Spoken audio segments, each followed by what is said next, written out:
How are you?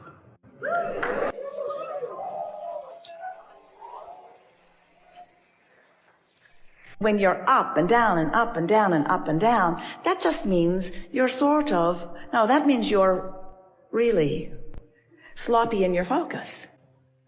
It means that you're letting whatever's around get your attention. So you're practicing a lot of vibrations. And because you are practicing a lot of vibrations of wanted and unwanted, you have active within you a lot of different vibrations on a lot of different subjects. And so anytime you have an active vibration, then your point of attraction includes that active vibration. So you get some of that, and you get some of that, and you get some of that, and you get some of that, and you get some of that, and that, and that, and that, and that. But as you get better and better at caring about how you feel and reaching for more and more thoughts that feel better and better to you, it's what we call deliberate creation, deliberately focusing rather than focusing by default. Deliberately focusing on more and more things that feel better, so that you're practicing that vibration that feels good longer, steadier, so that the vibration within you does not have such a broad range. Now, law of attraction brings you the contrast within that range. Ooh, don't you like knowing that? Law of attraction is always bringing you the contrast within the range that you've been practicing. So what have you been practicing? Well, the best way to ask yourself that is, how have you been feeling? Pretty good. Well, then your range is that. Sometimes people say, well, if I could just get more of the things I want, I would feel better. You compare yourself to others. You see many others who are feeling really good, and you say, well, of course they feel good. Look at how they live. Look at how they look. Look at who they live with. Of course they feel better. They have all of the things that I want. So it's easy for them to feel good with all of that money and all of that good stuff surrounding them. And we say, we get how when you see someone living something that you want to live that you aren't living, that you would feel uncomfortable because you're looking at the opposite of what you want. You're looking at the lack of what you want. But we want you to understand that it does not matter where you stand. You can today begin cleaning up your vibration. You can today begin feeling a little better.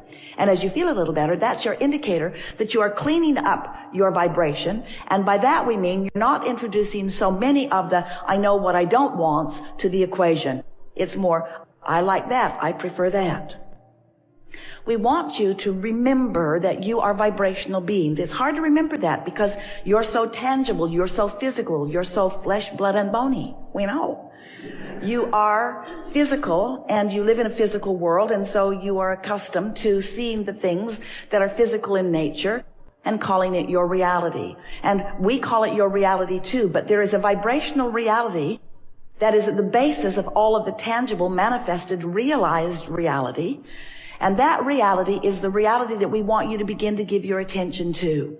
Because if you can get out ahead of the manifestation by focusing upon the vibration that is the precursor to all manifestation, now, not only will you have a more joyful romp through life experience, but you will have more deliberate control of what does manifest. Now, we're really not too excited about helping you control your manifestations in the sense that we really don't want you to measure them and catalog them and pigeonhole them and try to understand your world from the framework of the manifestations. It's what almost everybody you know is doing. You're comparing your stuff to each other. And while that is certainly a natural process, it slows you way, way, way, way down. If you were making one comparison and one comparison only, and that is the vivid all day, really easy to discern comparison between what your vibrational frequency is right now, this red hot minute, given the attention that you're given to whatever you're giving your attention to. Follow that? Whatever you're looking at is causing you to offer a vibration. And the source within you, that's where we come in, is looking at the same thing right now from our perspective or our opinion. And so, source has an opinion about what you have an opinion about. And if the opinion that source has about what you have the opinion about meshes, matches, merges, harmonizes, if it's the same, in other words, if you're looking at somebody and you're loving them, your opinion matches. But if you're looking at someone and you're not loving them, not so much, well, Abraham, you should have seen what they did.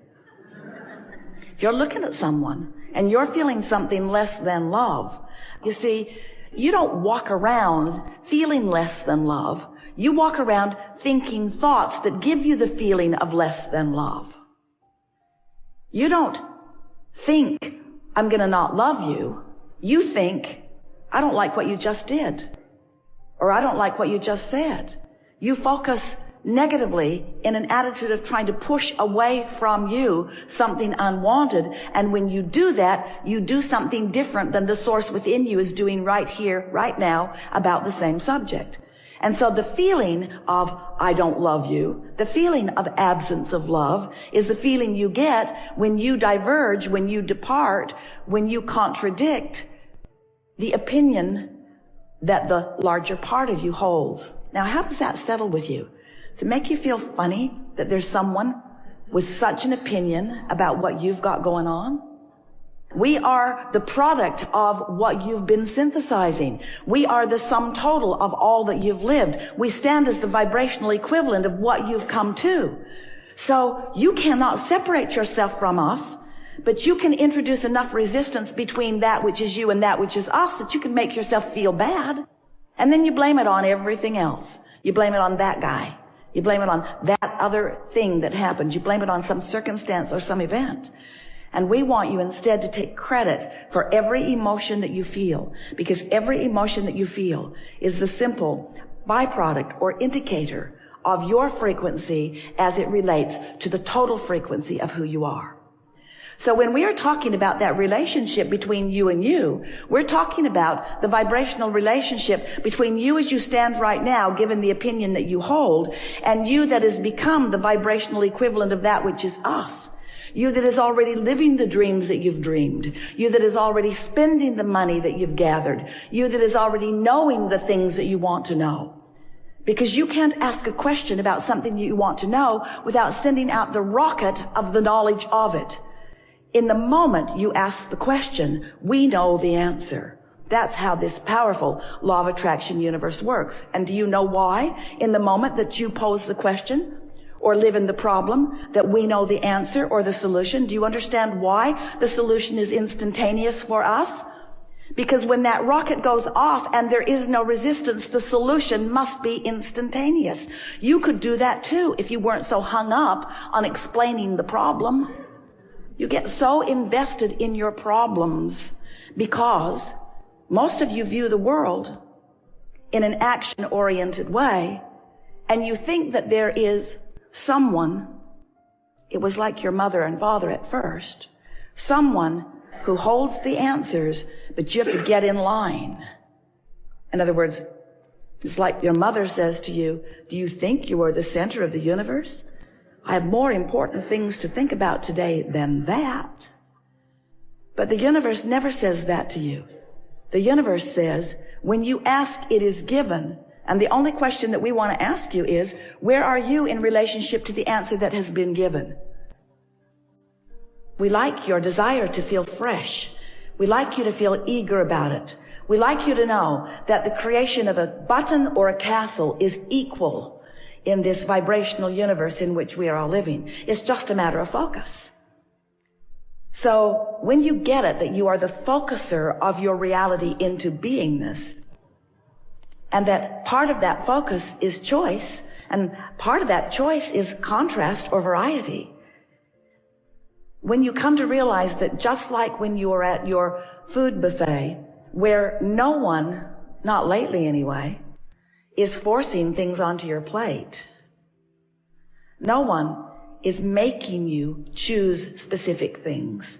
You're just choosing because life has shown you what you prefer. And so that is the way we see this contrast that you're, started to say engulfed in, but that sounds like it's a little bit oppressive. And sometimes you feel oppressed by the variety. But the better you get at focusing, the less oppressive the variety will feel. Because you can focus your variety into piles of really delightful, sort of delightful, and only delightful. In other words, you do not have to run the gamut of horrible to wonderful. Your choices will clarify the more you focus in the direction of what is wanted. So if you have a broad range of contrast, we haven't talked to you about this before, not in this way. If you have a really broad range of contrast, like things are going really good and then things are going really bad, or you are feeling really wonderful and then you are feeling really awful, your doctors want to call that something that we won't give a label to. Are you appreciating the contrast that helps you to focus your desire into being? That's the most significant question, and we are sad that you lied just now, but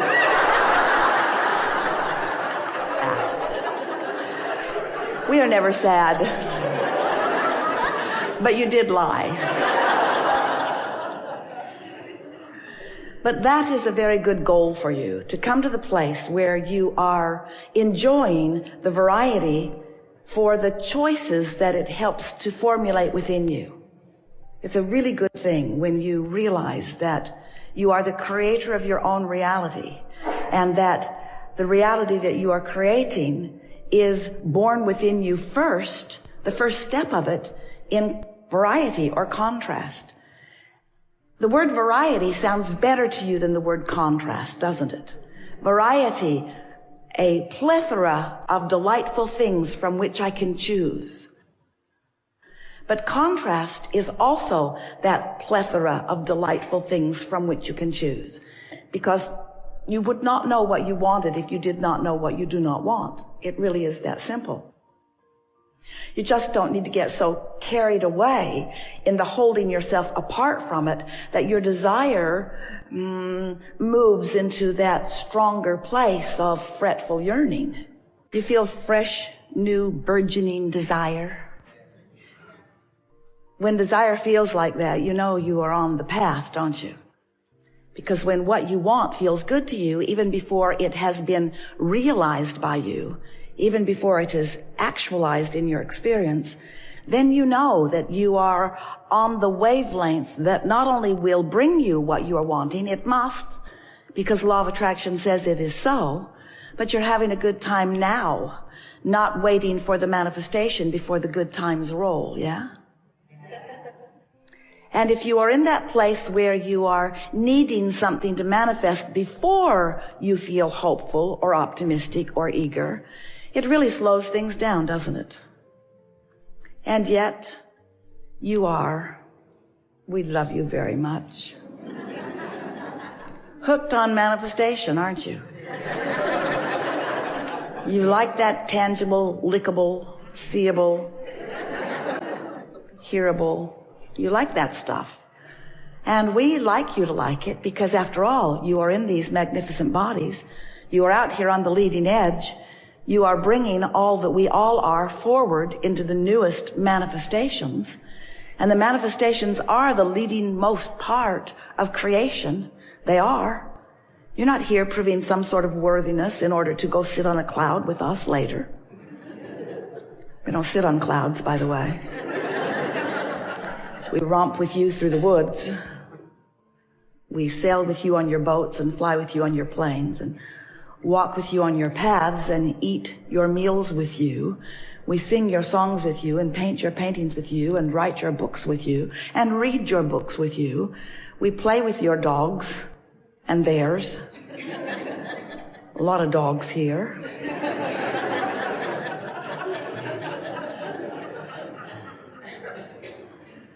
A lot of dogs here.